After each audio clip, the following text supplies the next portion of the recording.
so much, John. And thank you, Marisol, as well, for your support, and to all of you for being here today. I am Roopika Risam. I am the chair of secondary and higher ed and associate professor of education and English at Salem State University. And I was the PI on the grant that's funded today's event. And I will pass it to Dr. Christina Santana, one of my brilliant co-PIs. Very kind. Good morning, everyone. My name is Christina Santana. I am an assistant professor of English at Worcester State University, and I'm also the Writing Center director. How about Wafa? Do you want to go next? Dr. Unus? Sure. Hi, everyone. It's great to see so many of you here. I'm Dr. Wafa Unus. I am an assistant professor of journalism at Fitchburg State and the lead for our team here at Fitchburg State. Deborah? Hi, everyone. My name is Deborah Keisch. I'm a senior lecturer in civic engagement and service learning at UMass Amherst, and I'm also the faculty lead for our campus in this project.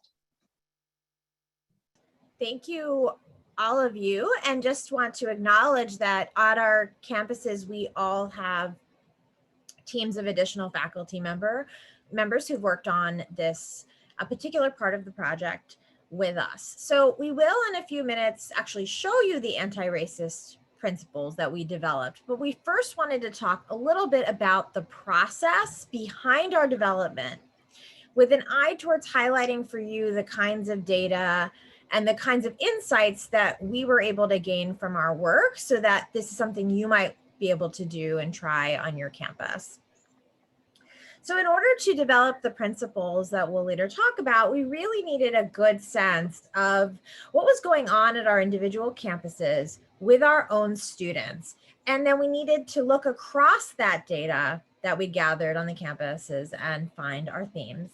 So to do this, we each went and found relevant sources of data that could give insight on the experiences of our students of color and our insights of our students of color with community engaged learning.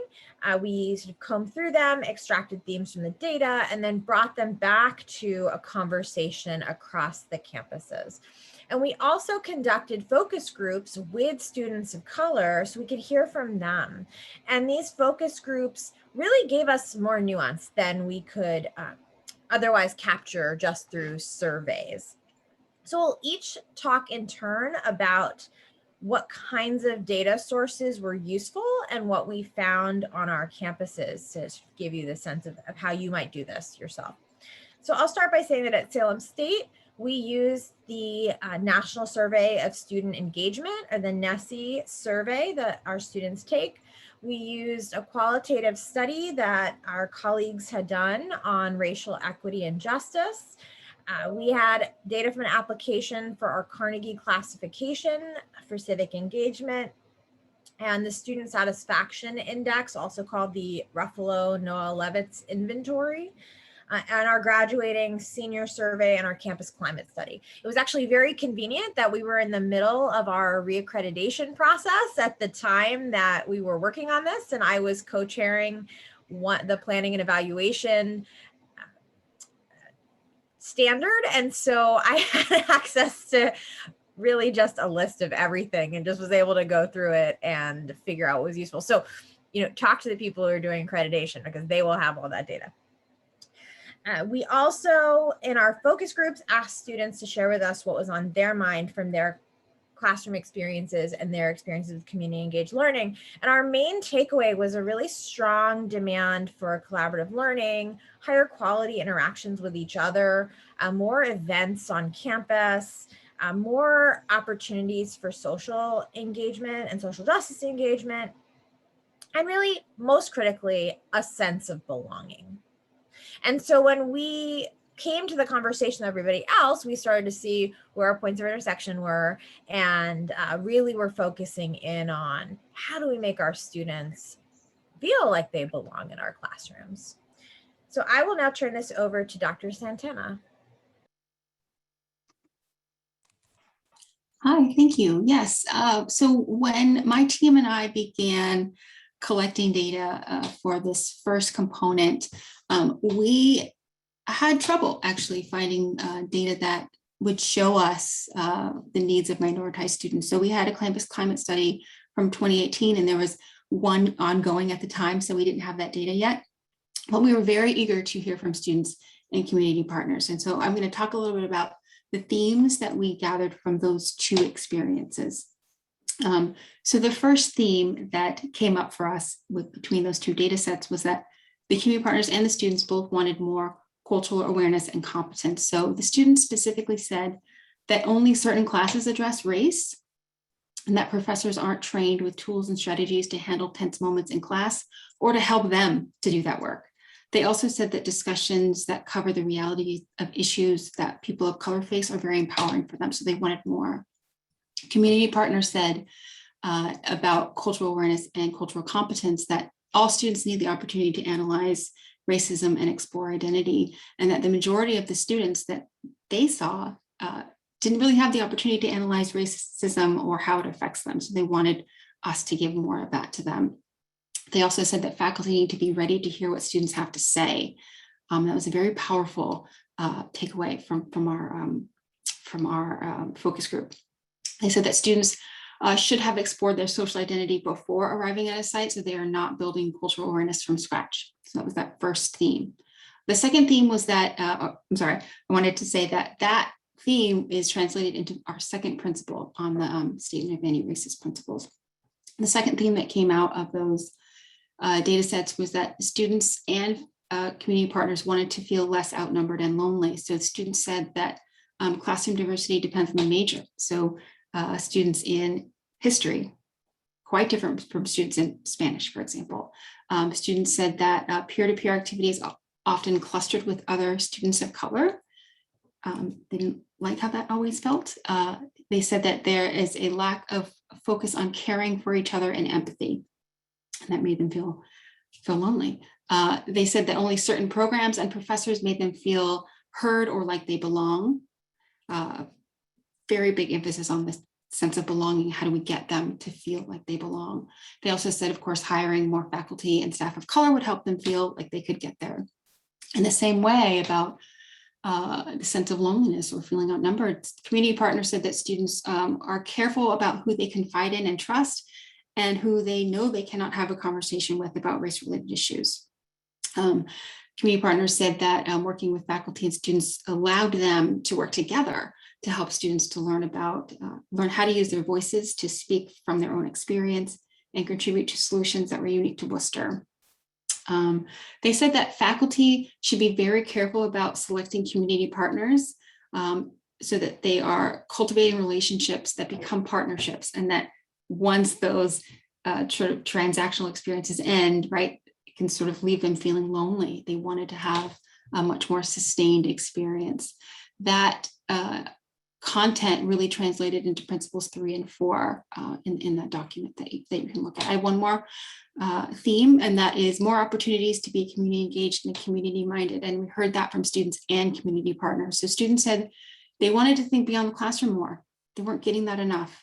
They wanted to be able to take advantage of existing relationships they had with their community members as a way of connecting professors to community partners or potential community partners. They wanted to be that conduit. They also said that they wanted to spend time with community organizations. They wanted to be able to engage, to hear from them, to identify needs that would feel impactful. They wanted to be kind of in the mess of all of it, right? Exploring. Community partners said that there was also just not enough time for engagement, anything beyond the coursework. Like things felt really kind of specific. So they wanted more time to just have conversations and experience programming. They said that often it's a checkbox feeling, and they wanted that quality. So moving beyond that experience of something fast-paced, and to do that more structure. So laying out expectations in the beginning. And really that theme, that last theme that I'm going to talk about, translated into principles 3 and 4 in your statement. So with that, I think I'll give it up to the next speaker.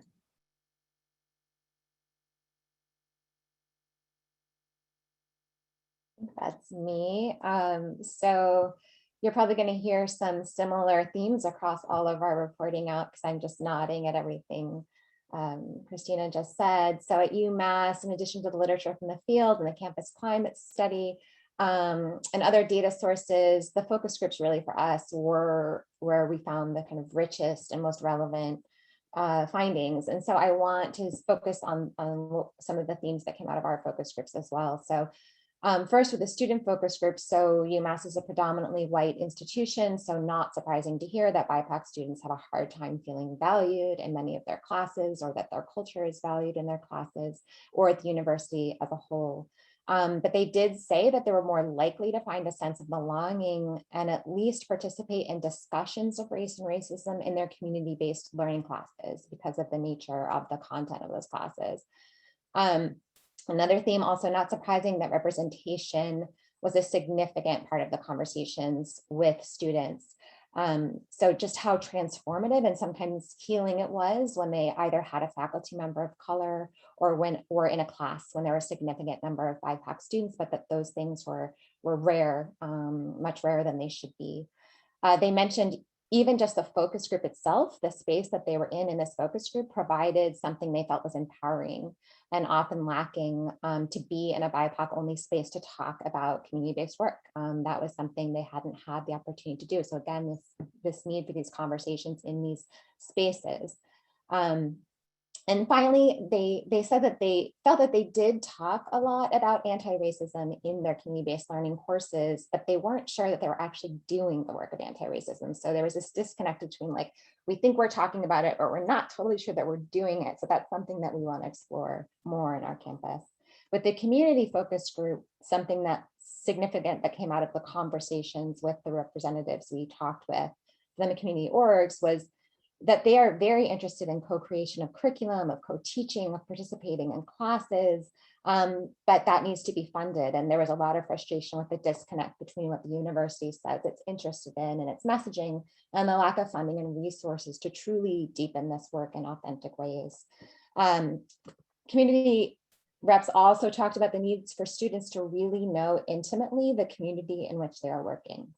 So at UMass, students tend to come from all over the state, and they noted that even if students had experience in or come from similar communities, that they still don't know intimately these new communities that they're now working in. And so the question of how can we work together to make sure that this happens, and how can the community orgs be involved in that learning for students? And again, the question of funding came up there. And so those are some of the things that I felt were most directly related to the principles. So I'll pass it on to Wafa. Thank you. Yeah, I agree with a lot of what's being said here already. We do have a lot of overlap, which is how these principles came to be. So I'll focus in a little bit on the specifics of our, what we found to be the most powerful, I think, source of information. Of course, we used our campus climate survey, other sources. We also reached out to other people on campus, groups who were doing or attempting to do similar work, and to see what they had been able to gather and collect in their process. And that was a very enlightening experience in itself, because we found that a lot of our colleagues across our campus were struggling to gather information and to hold student focus groups that spoke to these issues, because there was kind of this this feeling that I'll describe in detail that came out of our student focus groups, and that was this feeling of students thinking that the work that's being done on campus is sometimes disingenuous. So that when they're approached to give their opinions or their ideas on anti-racist work, on community engaged work, that it's not always coming from a sincere place, and that it's coming from a need to check some boxes.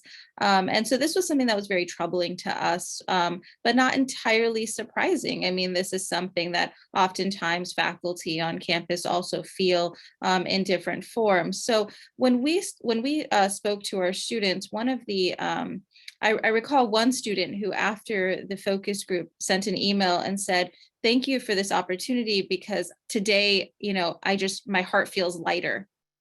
And I thought, wow, that's a really significant thing to say. This is a student I had never interacted with before, someone who, you know, was really eager to be part of this group and to have this discussion, and, you know, just afterwards really expressed this feeling of this is something that we need.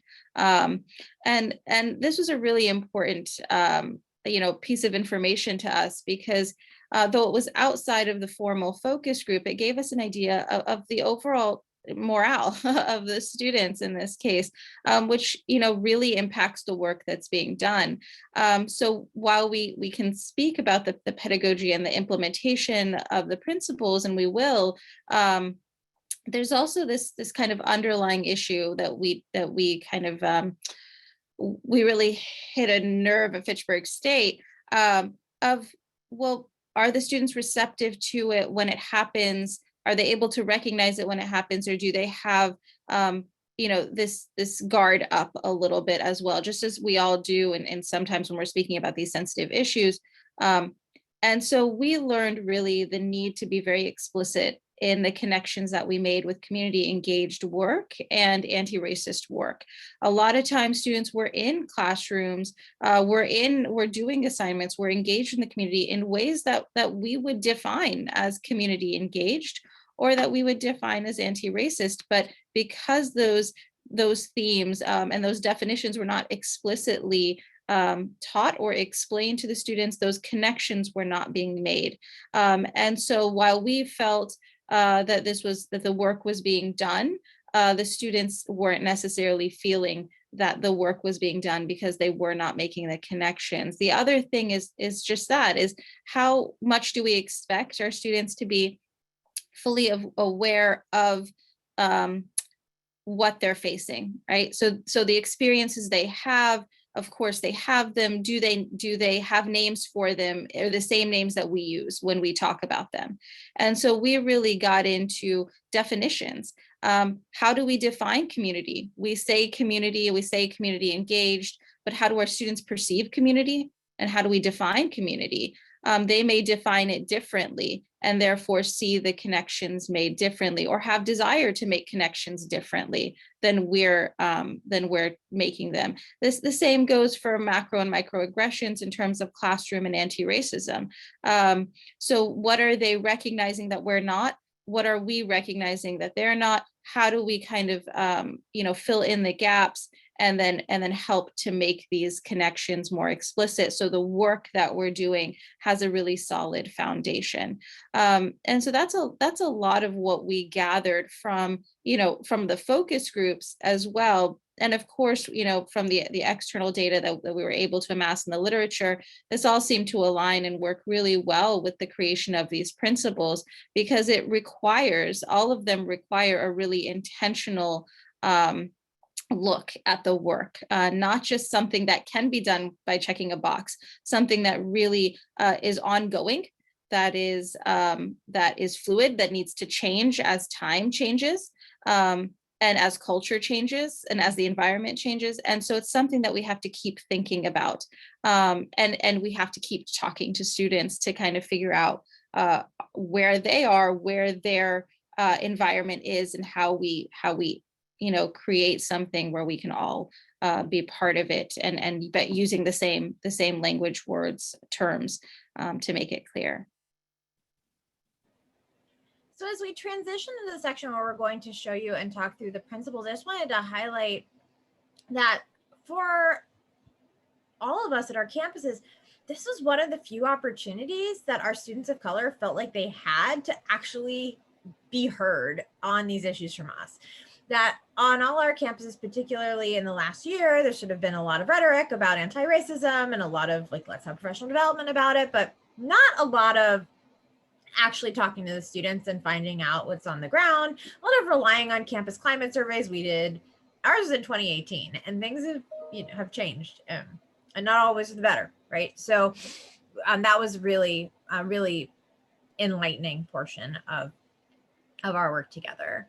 So I'm going to start and talk briefly about the first guiding principle, counteracting the persistence and impact of racism on our campuses and in our communities. And so what I really want to emphasize about this principle in particular is that it's really asking for a radical reorientation of the traditional power dynamics in the university. So to recognize that anti-racist training is not something that is only what faculty of color have to do or staff members of color, that our students shouldn't have to bear the burden, our students of color shouldn't have to bear the burden of doing that for us, that instead white faculty at our institutions really must commit the time and focus to learn how to do this work and to put the kinds of anti-racist practices and structures in place in our institutions. Continuing the theme of radical power dynamic shifts, we really want to place the emphasis on collaboration with communities that resist the idea that the university is the light of knowledge and expertise, so we're going to go out into the community and bring them our knowledge. Instead, to think about collaboration in ways that is driven by, as well as responsive to the needs identified by our community partners, that from the entire process of working with them, from identifying a research question, identifying a problem, developing methods and a solution, all of that is done in collaboration with them. We also call for a rejection of this idea of we're working on a community, instead of reframe the thinking as working with a community as equal partners, as collaborators, recognizing that they have expertise and they're bringing to the project as well. And repudiating the ideas of charity or white saviorism. This is often very much the case with a framework like service learning. The idea was, the university goes and does a service to the community. We're really trying to think past that towards these more reciprocal, ethical, collaborative relationships. And then finally, the first principle asked us to decenter whiteness by highlighting the wealth that knowledge at communities of color possess. And this goes along with recognizing our community partners as equal, reciprocal collaborators, co-thinkers, and thought partners.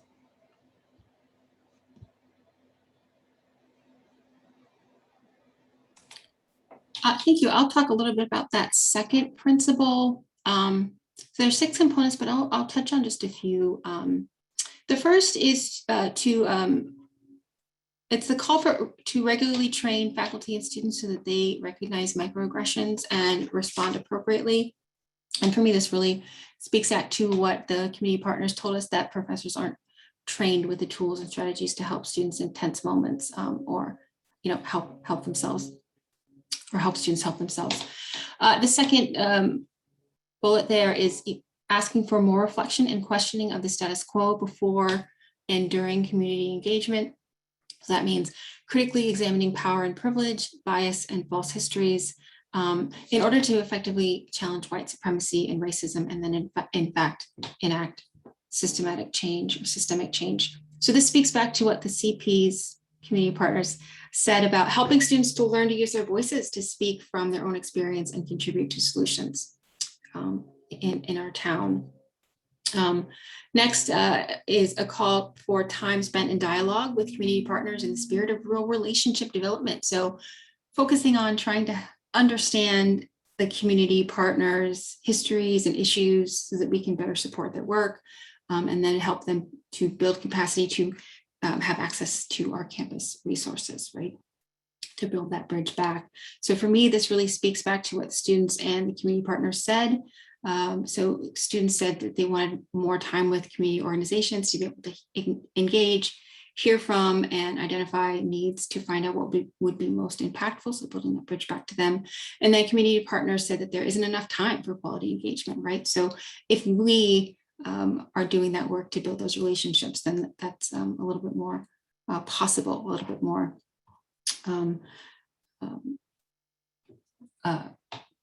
fertile ground. Next, this call to value the challenges that minoritized students face on campus by recognizing, reflecting on, and then working towards addressing issues they care about within communities. So the students said that there was a lack of focus on caring and empathy for each other. So this one really spoke to that one. And then only certain programs and professors made them feel like they were heard or like they belonged. So we can hopefully chip away at that a bit by valuing their experience a little bit more. And then finally, We can maintain a primary focus on anti-racist goals while acknowledging intersectionality is important.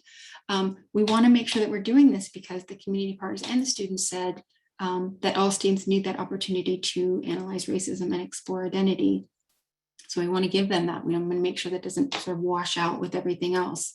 And that students really should have done some of that work at least before they land at their sites, so that they're not building from scratch. So with that, I'll hand it over. Thanks. So I'll speak a little bit to the third principle, and you'll see that there are overlaps between all of these principles. And I think that the third and the fourth also have overlaps, the difference being that principle 3 is really about course design, curriculum design, where principle 4, which Wafa will talk about in a minute, really gets into what's happening inside the classroom and the culture of the classroom. But with course design and curriculum design, really asks us how we are developing anti-racist learning goals, course content, policies and assessment. So the first bullet under there, developing specific anti-racist strategies to diversify course content that decenters whiteness, integrates perspectives that have traditionally been marginalized, and emphasizes intersectional ways in which community-based knowledge production is recognized and valued. So, we talked a lot about like where is knowledge produced and what knowledge is being valued, that we can bring in the voices of people who are working in the community alongside peer-reviewed articles, that we really need to think about the way that we are presenting course content and curriculum that does highlight community voices, activist voices, in addition to scholarly work that we may be talking about. The second two bullets overlap in a lot of ways, and I spoke about this in our findings from our community partners, really hearing this loud and clear from them, this desire to work with community partners to build an understanding of the community in terms of its assets, spoken languages, cultural wealth, and likewise equipping students with this understanding of the communities in which they'll work, including trauma-informed perspectives, and really including the community in the creation of content that will, and other kinds of experiences where we can work together to prepare students to enter that specific community. Again, the next bullet about involving community partners and students in the creation of the syllabus. So disrupting the faculty member as the expert in the room, because that's essential part of this work, but bringing student voice into what is taught, what they need, and also community partners into that syllabus development. Of course, funding is necessary for that. And then finally, thinking about assessment. So really thinking about a diverse way to assess learning, so all the kinds of work that students are being assessed on reflects a much wider set of assessment practices than usually are traditionally used. Thanks, I'll pass that on to Wafa. Thank you. So one of the things, well, of course, creating a compassionate and reflective classroom is something we talk about, a lot. But I think one of the things that we learned was that oftentimes when we have this conversation, it's framed around metrics of retention, right? When it comes to our students. So who are they? How do we know them? And it's oftentimes this kind of, well, we understand them demographically, or we understand them on a very basic level in terms of socioeconomics or being first generation students.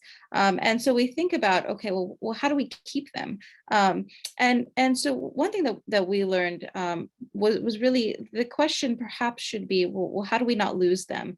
And that's a much harder question to answer in some ways, because there are kind of these assumed definable things that we check off when we say, well, we have these minoritized students, and these are the things that make them feel better in a classroom, right? But there's more to it when it comes to what many of us have probably had this experience of losing our minoritized students at some point, having them fade away. well, some of the boxes that we check may be helpful, but how do we not lose them? And by reframing that, we kind of ask ourselves, well, what is lost when our students are lost, right? So, and what is gained when they're around? And so this is where, developing that compassionate and reflective classroom begins.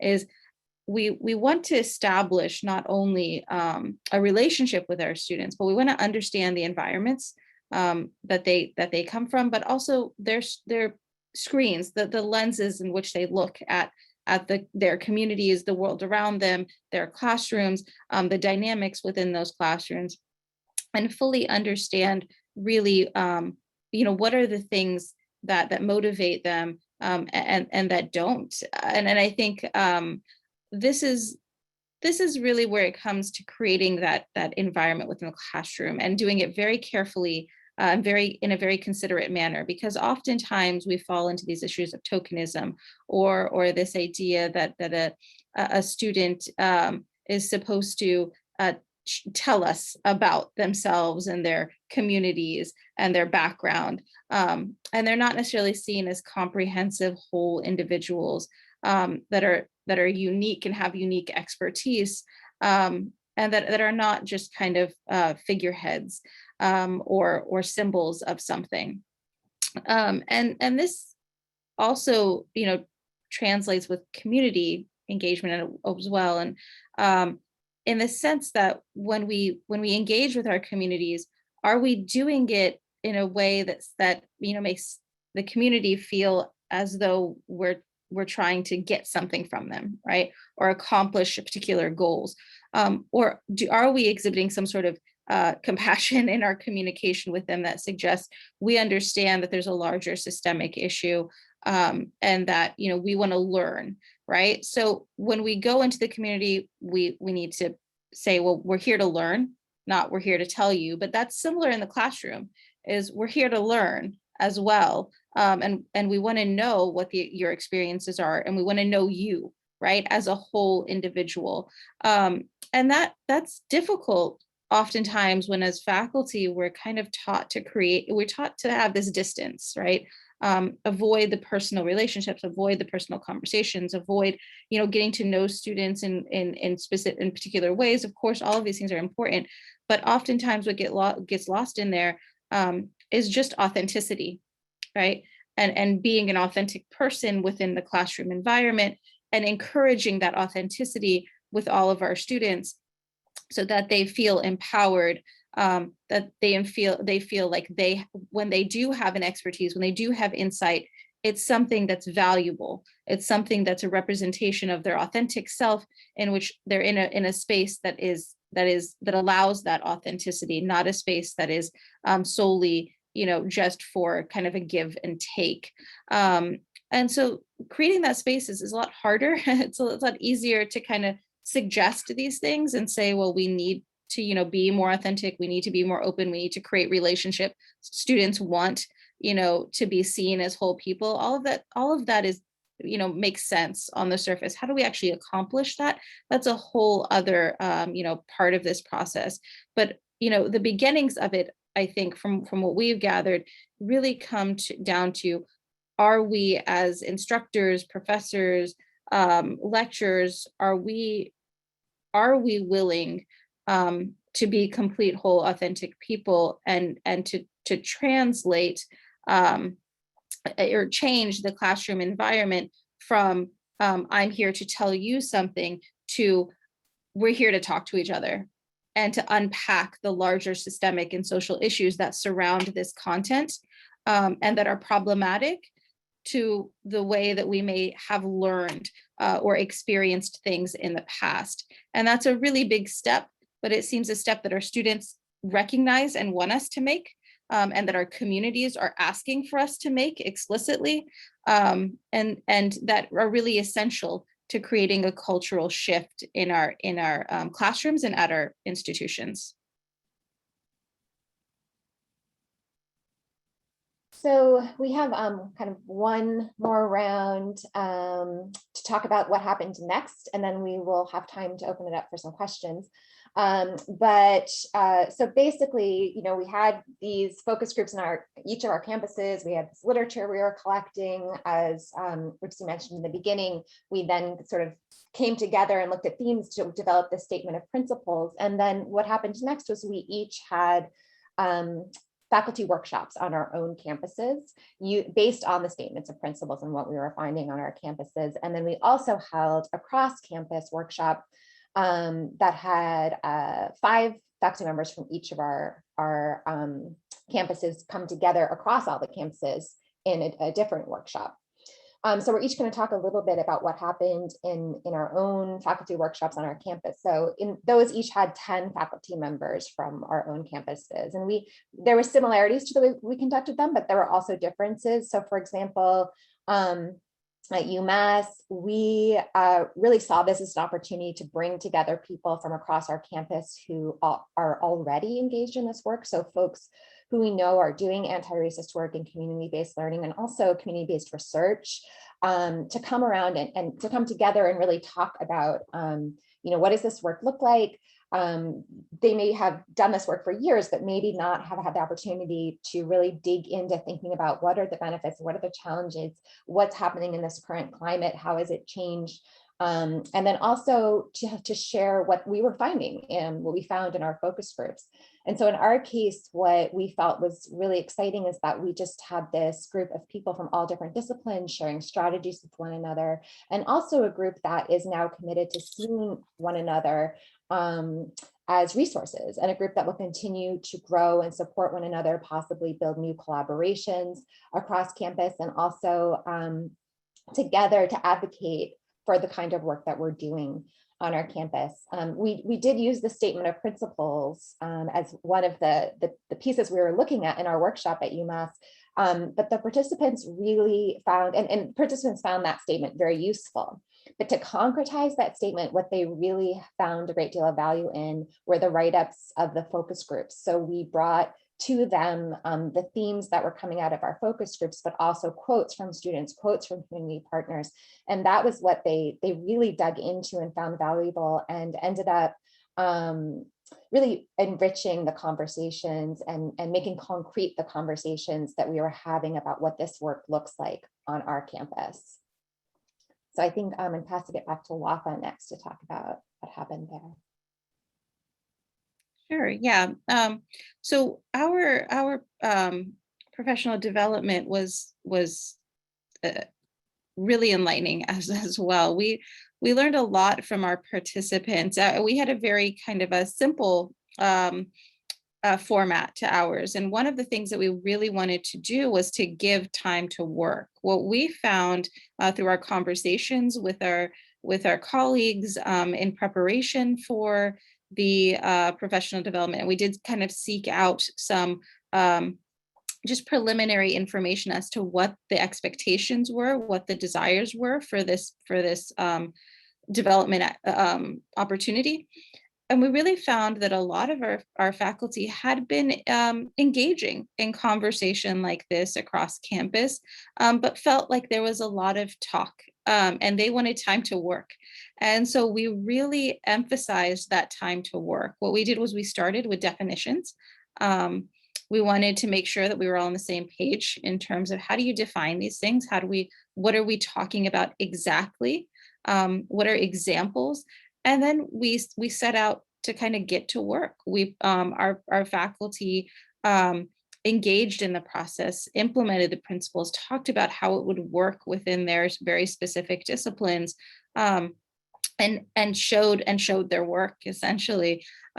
They had ample time to do that, and then to come back and regroup and have really substantive conversations.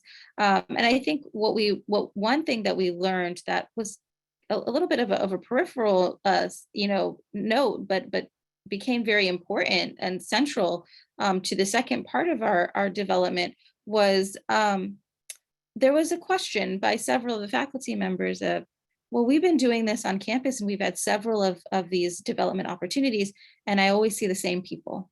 It's always the same faces in a room. How do we change that? How do we make sure there's more people?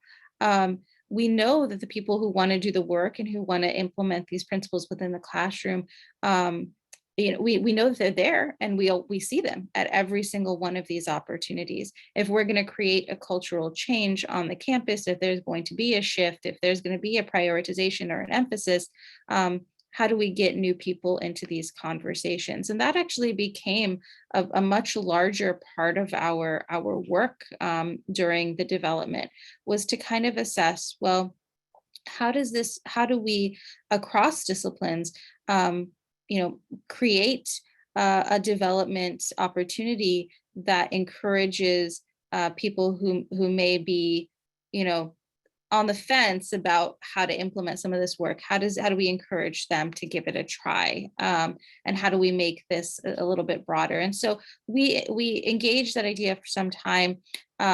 We really learned a lot from our faculty, and we asked a lot of them, and they really showed a depth of understanding, but also a vulnerability. I think that was very interesting as well. Again, one of those things that we're not necessarily used to, but conversations became, very frank, and their own experiences were brought in. When we talked about racism in the classroom, they drew on their own experiences and talked to each other about how that translated into their motivation to do the work, and how it affected the way that they did the work. In some ways, they were concerned about the problematic nature of some of the impact of that those situations on themselves in their translation of the work. But in other ways, they found that it was a really good community building event across faculty, across discipline, which made them feel much more empowered to do unique and creative things within their classroom that addressed or implemented the pedagogy and the principles.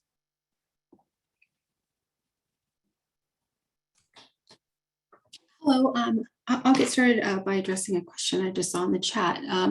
So what we did at Worcester State was we invited faculty whose courses came up on a list of those who were offering civically engaged, required, civically engaged, optional, or there or between. And so we had a long list of faculty that we invited, and we asked them to sign up if they were interested in a community engagement anti-racist workshop. And we had quite a few faculty respond. And we ended up with a real interesting mix of faculty who were either doing some or were a little familiar with anti-racist pedagogy, or were a little familiar with community engaged pedagogy, and some that did both of those things.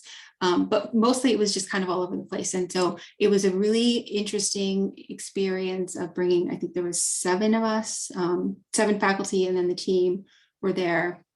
And we did something similar to what Dr. Unus explained, which was we had a beginning part where we came together, we talked about principles, we talked about what we had learned from the focus groups.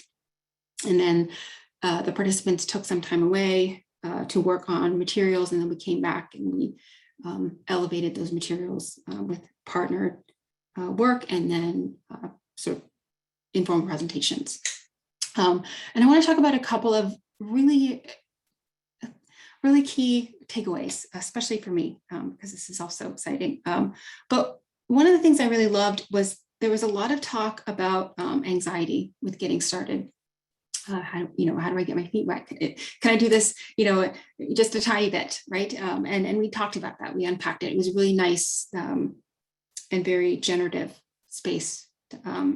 Part of that anxiety led to conversations about fear of making students uncomfortable, and how do we wade into this space and still feel protected as faculty of color, but also, faculty in general. And we talked quite a bit about our union protections, because Worcester State is a union institution. There were actually many times over the course of the conversation that folks reiterated that, what we have at Worcester State and other state institutions, right, is that students cannot file complaints anonymously. They have to back up those up. And that actually allows for students to have that moment of transparency. And it gave participants in the workshop an opportunity to talk about ways to feel safe and to take risks, and to just unpack ideas in class as best as possible. So that was really wonderful. There was a lot, it was a sustained sense of relief that there's a network of colleagues doing this work, and that remained over the course of our workshop. Dr. Keisch talked about opportunities to concretize the principles, and there were several moments of just practical conversation. How does this work? That I really loved. So again, we talked about what counts as community engagement. Is it videos? Is it guest speakers? Is it interviews? Is it field work? What does it look like? How do I know I'm doing it?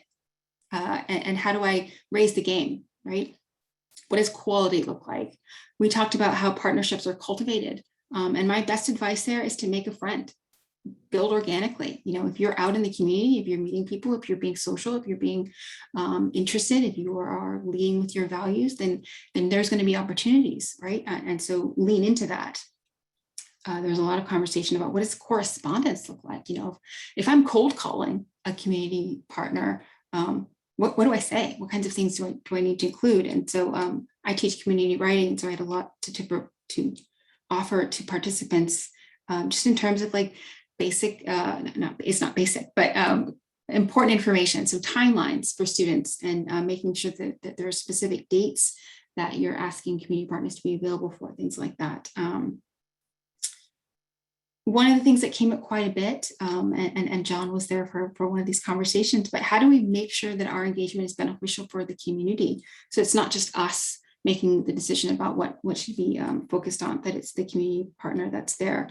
And then finally, you know, Dr. Unus, you said this exactly. So why isn't there more sustained support for taking on this work, right? Like Dr. Unus said, you know, oftentimes in these workshops, it's the same people. One of the things that I loved is that there were people who've never tried this. And how do we get that? But how do we also support them, right? And I know that at Worcester State, there is not that support system. One of the ways that we are kind of chip away at that going forward is that we have used some of the grant funds to start what we're calling an RCEP, ARCEP, lunches and book share. So we took some grant funds and purchased books and then lunch tickets. And so we'll have lunches surrounding these, you know, clusters of books that we purchased out of a list of books that many of us probably have on our bookshelves, right? But we'll build some community around those at lunch in our cafeteria on campus. And then the other thing that we're doing is we're donating a collection of books to our Center for Teaching and Learning that doesn't have any books that are current about community engagement and anti-racist pedagogy. So that's it. And just to make sure we do have time for questions, I'm just going to really quickly give you the key highlights from our professional development work at Salem State.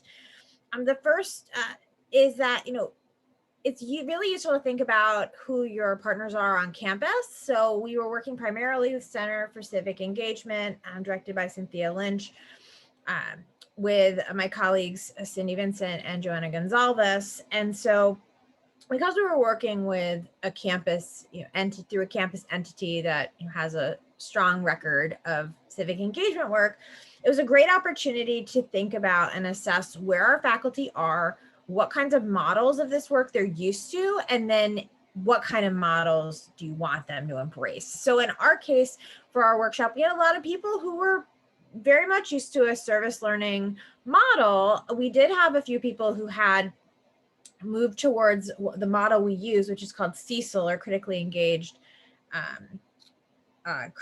engaged service learning, our model. So instead of the traditional model that puts students at the center of the work, we're really trying to unsettle that mindset, put community partners at the center of that work.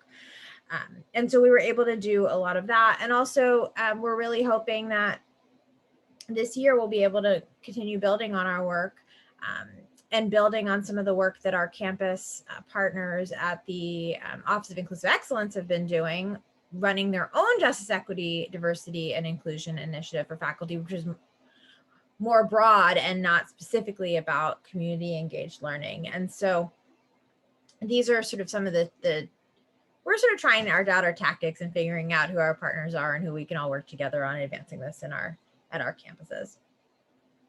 So I'm going to stop there so that we have we have 8 minutes for questions.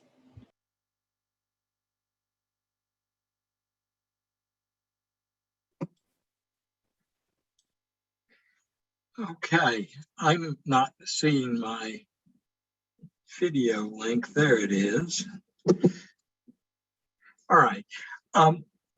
We have gotten a number of questions in the chat, which I would like to pass on as many as I can to you in our remaining time. And one of those questions is this. The person asks, I'm curious if you have had any pushback from your institutions regarding using this language. It seems that some of this language is the language that is receiving negative pushback in the context of critical race theory, etc. So how did this sit for you in terms of potential pushback?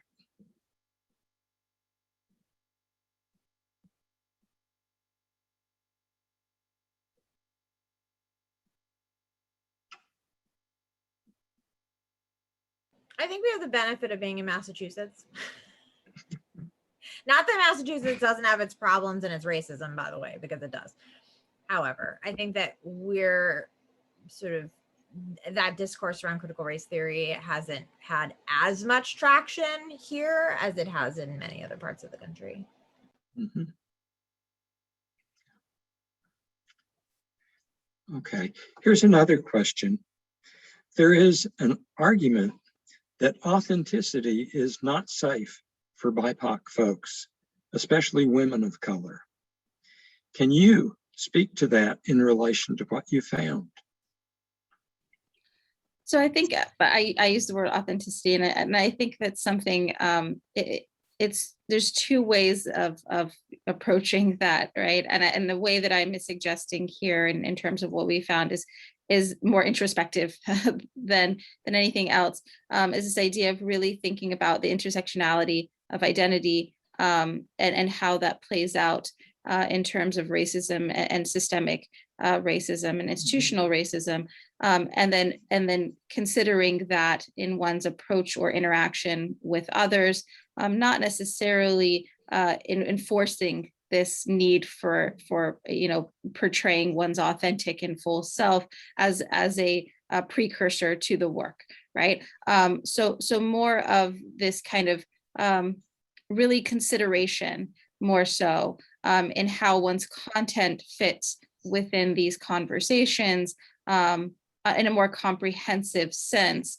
And I think oftentimes we remove one from the other, either intentionally or because there are concerns of consideration in other regards to the mental health and of our students, to the comfort of our students, in very real and important ways.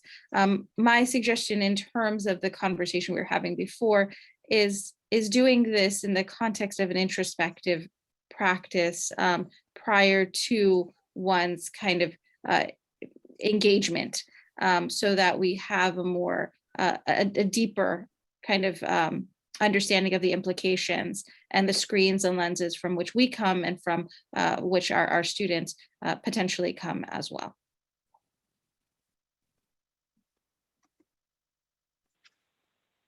Okay, anyone else want to take that one, or shall I share another couple of questions? I'm happy to say a tiny bit here. This conversation came up in our workshop. It was a white faculty member who was discussing how she is able to create opportunities to talk about racism in the classroom, because she often shares her very diverse background. And I shared that, I'm a very private professor, and I don't like to share much of what I feel like isn't relevant. And as I've done more of this work, I've tried to let that wall down a little bit and show more and find opportunities to allow students that opportunity to connect and to relate.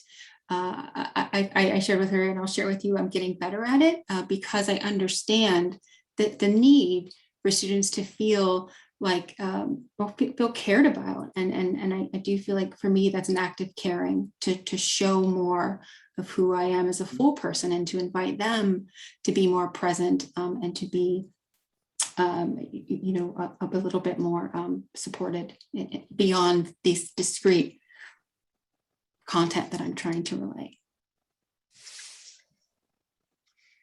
Okay, I'm going to package two questions together. One person said, there's a need to build sustained systems of this work moving forward, lest they remain pocket communities and add-ons versus fully embedded practices. Any thoughts on what else folks are doing to embed and sustain anti-racist community engagement work? And another person asked, what ideas did you come up with to get new folks to the table, those who haven't been involved in anti-racist work in the past? So in our case, we were using the fact that we have people who were engaged in community engaged learning, and then getting them to the table, and then introducing the anti-racist angle on the work. We do, our center, our Office of Inclusive Excellence has an interesting model though for their Justice, Equity, Diversity, and Inclusion work, which is that they had a faculty learning community last year, and now people who participated in that faculty learning community are essentially sort of consultants, ambassadors, including people who were really skeptical about some of the practices that were being introduced, particularly around reshaping the power dynamics of a classroom, thinking about how do you grade, how you actually put students at the center of the classroom. And so getting, especially the people who are really reluctant to become the people who then advocate seems like a successful strategy.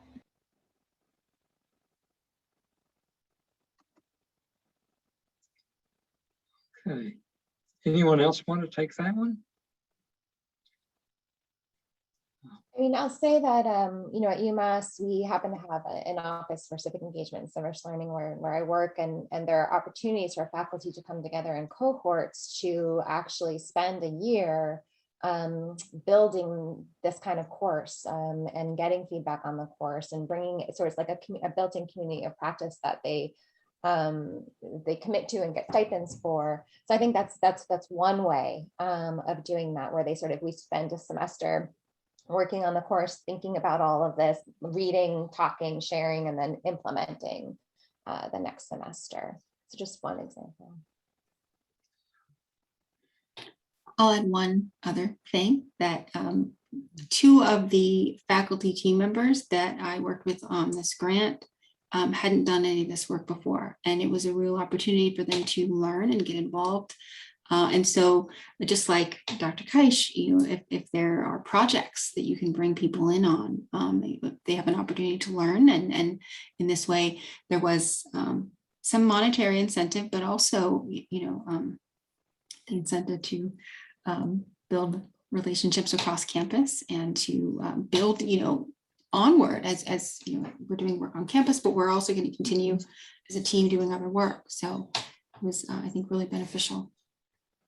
Yeah, and I'll just add to that very quickly. I think that there are a lot of people on campus who are doing the work. You might find that there are a lot of people who just don't recognize it, or who don't know that there is necessarily a way to advocate for it themselves. And so that's really important, is to talk about the work and to share the work, and how substantive it is, and the pedagogy and behind it as well, because I think that helps those who are doing the work and have been doing, and students as well, to recognize what it is. And then advocate for it within their departments and at the institution as well. Okay, unfortunately, we have just hit the end time for this session, and we just opened a huge discussion that from your questions, it's clear that there's a lot more we could say, but We need to stop at this point. We need to give you a chance to have your breakfast if you're on the West Coast, or have your lunch. And we will be closing the session. We will be returning in now 29 minutes. And so we will open the second session at 12:45 Eastern time. You can do the time conversions. Marisol, do you have any final comments? Sure. I just want to thank our panelists, and then you guys did a wonderful job. So thank you so much for sharing. And then we're going to open a waiting room for folks to kind of hang out in. It'll come up as a breakout room, and please join that, and then we'll admit you when it's time to begin our keynote in a little bit. So thank you so much again to our speakers. A wonderful start to the morning, good questions that we've got saved, and we'll make sure to get answered.